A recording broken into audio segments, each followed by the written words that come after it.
Humoral immunity response versus cell-mediated immunity response.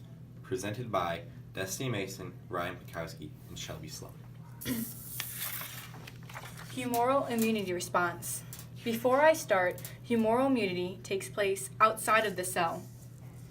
In the first step, pathogens, usually bacteria or viruses, hang around the cell until macrophages, usually white blood cells, engulf it and presents its antigen. Then, a T helper cell meets with a pathogen and becomes partially activated. The partially activated T helper cell binds to the antigen-presenting macrophage and becomes fully activated. The fully activated T helper cell binds to a B cell and activates the B cell. The B cell turns into plasma cells, which secretes antibodies, and the antibodies mark the antigen.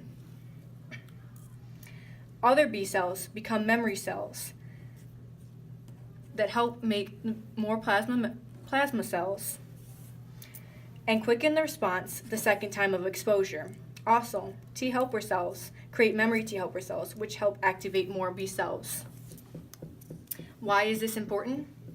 This process defends against extracellular pathogens in blood and lymph by binding to antigens, thereby neutralizing pathogens or making them better targets for phagocytic cells and complement proteins. An antigen, which is a foreign material, will enter the cell through a cell membrane. It will pass through a macrophage, which will in the end ingest it.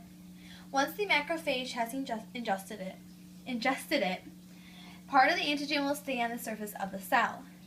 The macrophage presenting the antigen will move throughout the body until it comes upon a T helper cell with the T receptors matching the structure of the partial antigen on the surface of the macrophage.